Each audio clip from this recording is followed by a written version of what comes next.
Christopher Pyne said in that news conference this morning on the doors of Parliament House that if the coalition knew, as you heard there, that it was relating to a sick child, that Michelle Rowland, the member for Greenway, would have been granted a pair. Well, as it turns out, I've been given a letter this morning from the Chief Opposition Whip to the Chief Government Whip, dated the 15th of May, that's yesterday, of course. I'm writing to you in relation to your request to provide a pair for Ms Michelle Rowland, member for Greenway, due to her child being unwell.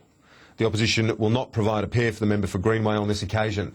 So, a bit of a conflicting message or a contradiction there by the Chief Opposition Whip and the Manager of Opposition Business. With me on this morning's program to discuss this and the other matters of the day, Liberal MP Kelly O'Dwyer and Labor MP Nick Champion. Kelly, what's going on?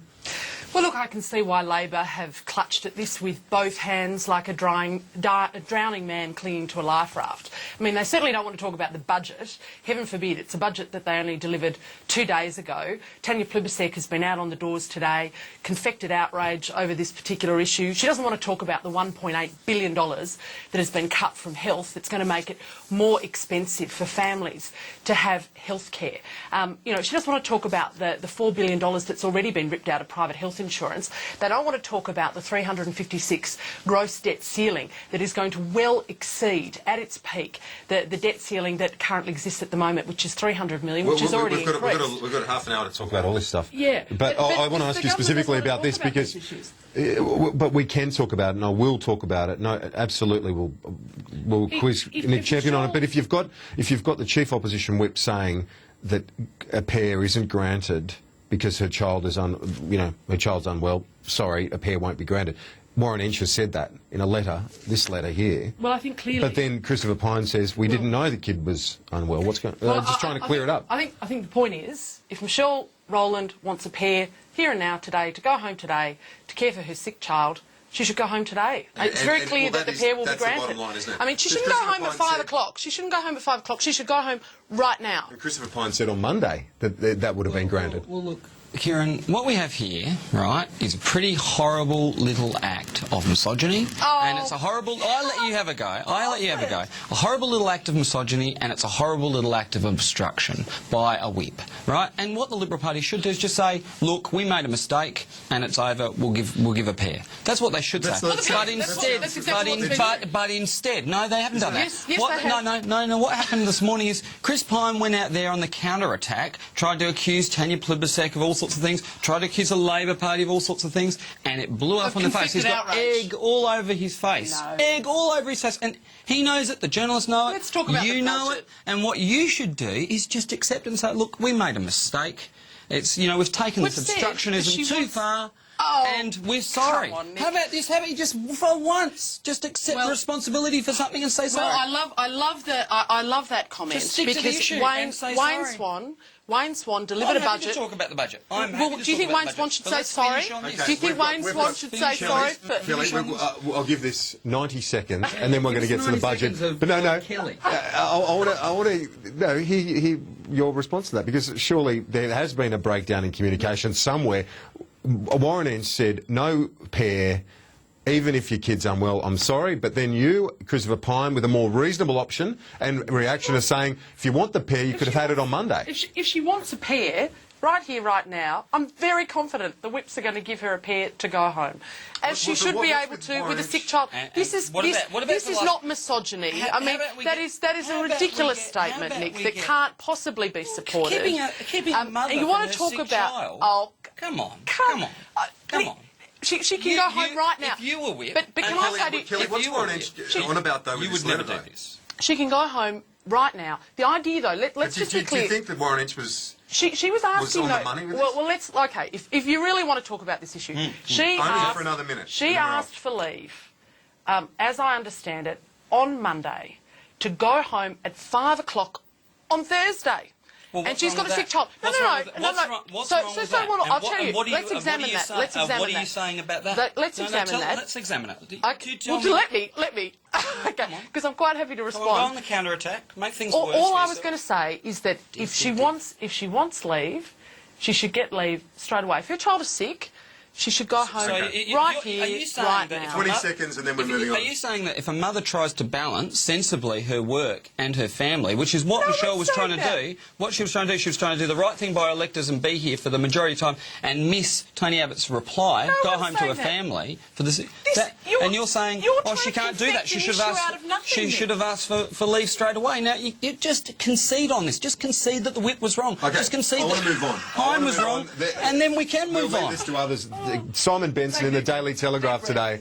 Simon Benson reports that New South Wales Labor, this is quoting Craig Thomson, Labor had offered to allow him to be beaten in a pre-selection contest, a move which would have qualified Craig Thomson if beaten in a pre-selection context, a fake candidacy by the looks of this offer which Craig Thomson has rejected. It would have left him with a 6-month redundancy worth $100,000. Jamie Briggs, the Liberal MP, Liberal frontbencher, was out there this morning talking about this issue. If indeed this is true, this is a very, very serious accusation and is an accusation which we think the Australian Federal Police will have some interest in. We call on Mr Thomson today to go into the Parliament and to explain who it was that indeed made these offers to him, who made these suggestions to him in the first place. We also call on the New South Wales Labor Party to clarify whether what Mr Thomson suggests in Mr Benson's article are indeed true. Jamie Briggs saying that this is a very serious matter. If it's true, the Federal Police should be called in and that Craig Thomson should go into the Parliament and explain who has given him this offer. This doesn't look great, does it, Nick? Well, look, periodically over the history of our federation, these sorts of things have appeared in newspapers and Maybe just concede. Well, Just if you just wait 5 seconds, if you just don't interrupt me all the time. Look, periodically over the Federation, things like this have come up in papers. The AFP are the appropriate body to investigate. If the opposition So have you got an agree it issue, should be well, investigated? if the opposition have got agree? some issue with it, Simple. I'm sure agree? they can write to the AFP, and the AFP will But do you investigate. agree? And if any crime has been committed, then I'm sure it will be pursued as it should be. But don't you you think go. it should be investigated? Well, he's just said that if you want it to be, you should take no, it but to the does AFP. he think it should be? Well, I suppose it depends on what you've got. If you've got it, take it to the Federal Police and then... I've read what Would it you've read in the concern you? paper. Does it concern you? It concerns me whenever these sorts of things appear in the paper. Well, it concerns Sure, me. certainly. I think it's extraordinary. I think Jamie's absolutely right on this particular issue. I also think it's pretty extraordinary for anybody to believe that Craig Thomson has walked away from the Labor Party. It's very clear that there are lots of deals going on within the Labor Party. He's still a Clayton's candidate for the Labor Party. The only way to really ensure that you don't have a Labor representative in Dobell is to actually vote for the Liberal candidate, Karen McNamara. Well, to be honest, I think there's a fair chance that that's going to happen. Without being Nostradamus, I think that the Liberals might win that seat. Let's move on. I want to talk about the budget reply. This is, well, it makes sense to me when you look at this that Tony Abbott will keep open the option of allowing some of these cuts through. In fact, if not all of them, upwards of $40 billion, because if the polls are be believed, Joe Hockey's the one who's going to have to make the numbers add up in September and beyond.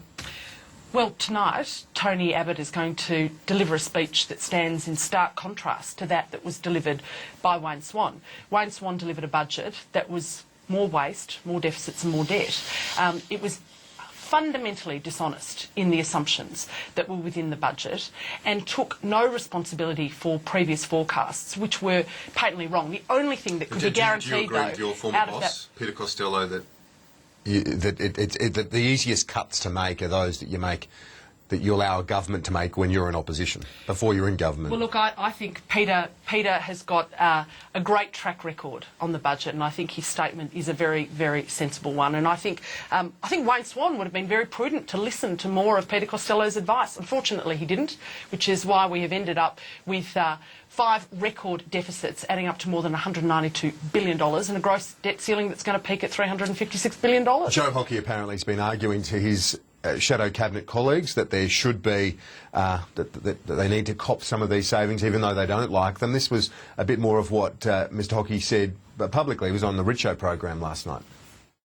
The budget is still dishonest, and that's the disappointing part of it for me, that the forward estimates, the estimated revenue over the next few years is, I think, exaggerated, and the government is still committing to spending that money.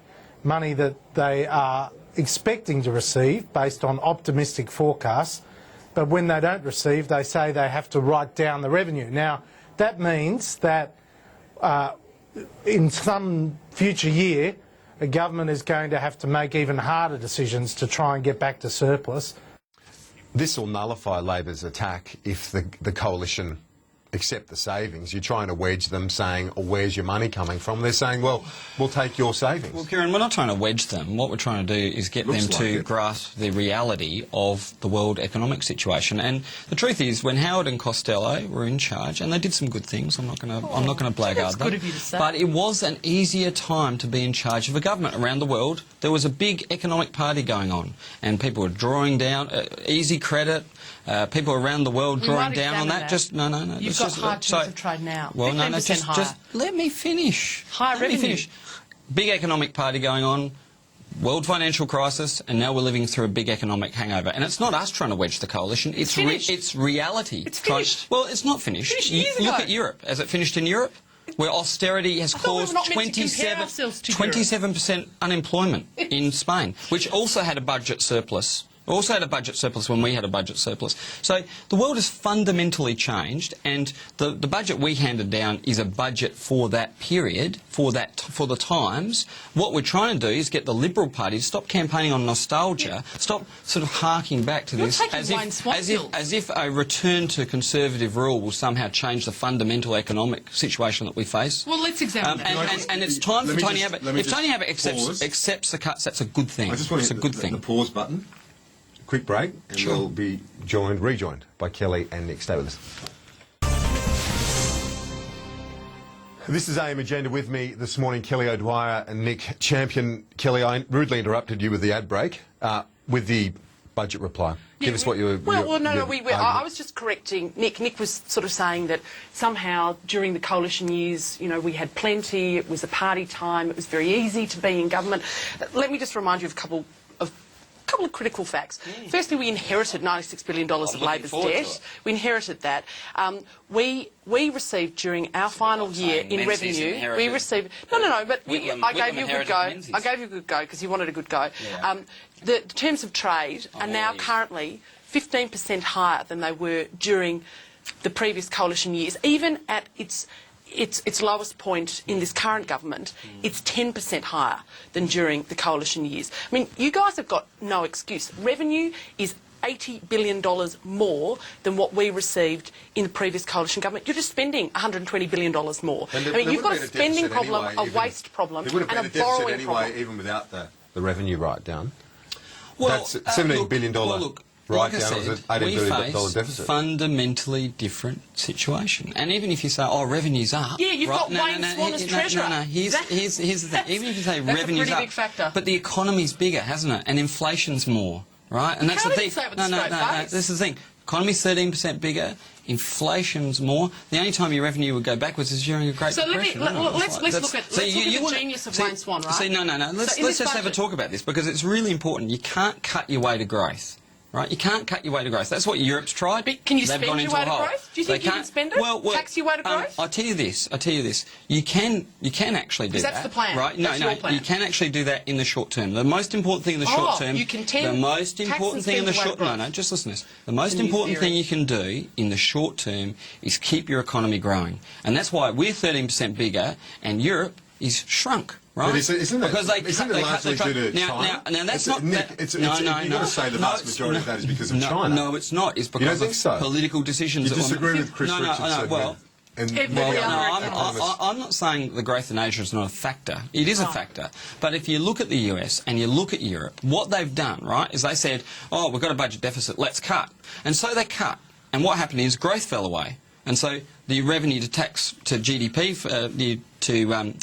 debt to, growth I don't know, you fell tell me. away, right?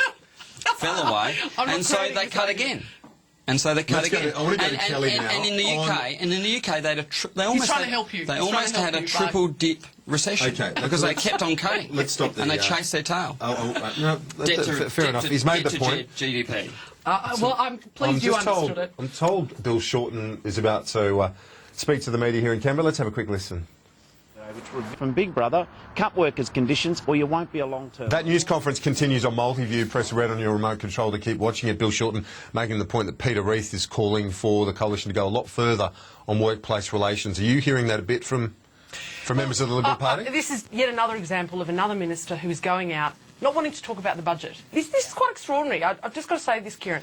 The idea that ministers in a current government don't want to go out and sell the budget they delivered 2 days earlier is quite unprecedented. Why? Because it's a complete dog. It's a dog of a budget. That's why they don't want to deliver it. That's why they want this mass distraction. Peter Reith, he was a great minister in a previous terrific government, right? But his view is the view of other people in the community, and frankly, Tony Abbott has already delivered the IR policy that we are taking to the election. That's the IR policy that we all agree will put Australia in the best Nick, possible your response. place. Well, Kelly's talking about dogs. I mean, their IR policy is an Alsatian pup, right? It's an Alsatian pup, and it's got sharp little teeth at the moment, but, you know, it's not that bad. Oh, yeah, it's quite nice. But they're going to keep feeding it over their time, in office, and it will grow up to be a big nasty dog, and workers will be shut on the wrong side of the fence with that dog. So that's, that's where we're headed. It's all peace and light, no work choices, and you just know the Liberal Party, they can't help themselves. They just cannot help themselves. You'll wind up going down the work choices route, and that was the fight back route. Well, we're not going to go down that route today. I want to ask you one last question. Barnaby Joyce and Tony Windsor, it was always going to be a good battle, but already calls by Tony Windsor in the press gallery. They had a clash, and Tony Windsor says, take your claims outside of the parliamentary privilege. Barnaby Joyce made drew a link in the Senate between a property sale from Tony Windsor and that disgraced former mining minister Ian MacDonald. And Tony Windsor wasn't happy about it. What do you make of this stoush already? Well, it'd be colourful, won't it? Two country fellas going at it, I suppose. And, we'll all stand around and watch, I guess. Well, look, Barnaby's obviously a much stronger candidate. Tony Windsor's the Labor candidate. The only way to get rid of the Labor candidate is to vote for the Liberal, which is Barnaby. Come on, Kelly. Well, it's true. He's not a Labor candidate. Well, he supports the government. No. He keeps you in government. Well, look, he's an independent, and you know he's independent. He's an independent, and you know he's. It is going to be colourful regardless. You know And Kelly, I appreciate your time. Thanks a lot. It's been a busy week. That's all for AIM Agenda this morning. The latest Sky News is next.